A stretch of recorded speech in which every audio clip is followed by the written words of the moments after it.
It didn't take long. Goran Dragic is now a member of the Miami Heat. Dragic tweeting this out mid-afternoon. Now it's Heat Nation time. I'm excited to bring Dragons fire to Miami.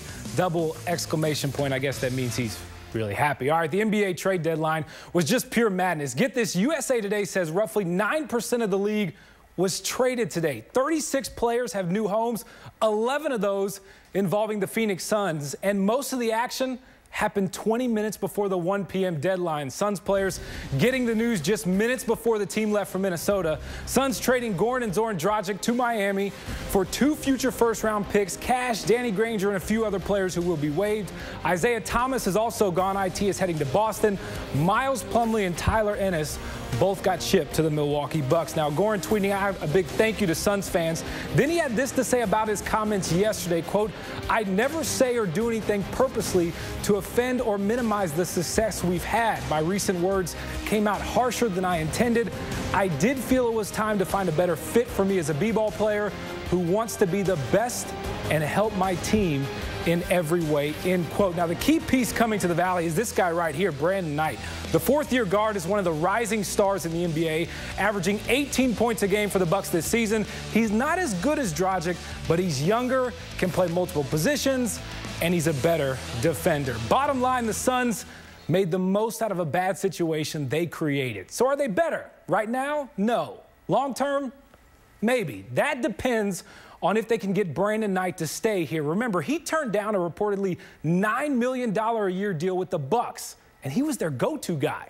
That won't be the case here because this is Eric Bledsoe's team now. Last night it was James Harden. Tonight, Arizona retiring Jason Terry's jersey down in Tucson. The Jet is the 5th Wildcat to have his jersey retired by Arizona. Of course, the Wildcats beat USC tonight 87-57.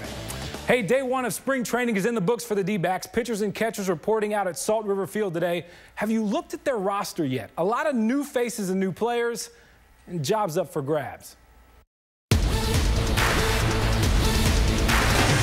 You know, when a team loses 98 games, it's not hard to get their attention.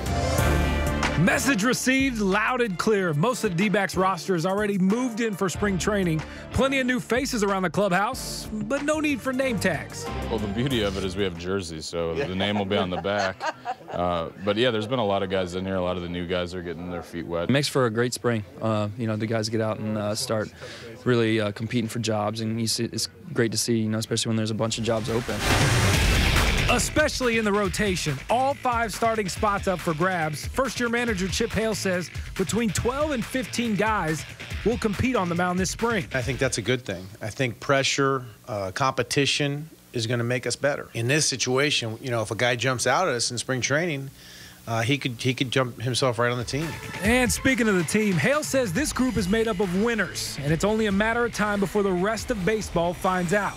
His players agree. We got talented pitching staff, talented, you know, position players. Guys are working hard. We got guys that are going to go out there and play the game the right way. Everybody's just excited about, you know, a fresh start, wiping last year, not even thinking about it, and here we go for 2015. I think we're all excited to forget last season. I'm glad spring's here. I know, it's nice to have a little change of pace there, but back to Goran, I was really glad that he came out on Twitter and said, hey, I didn't mean to sound as bad as I did yesterday, because it did come off pretty bad. I think he turned a lot of people off by doing that. I think Suns fans kind of turned on him a little bit. Suns fans loved him. They did, and to hear somebody say that, Yeah. that's tough to hear. Yeah, all right. We'll be right back.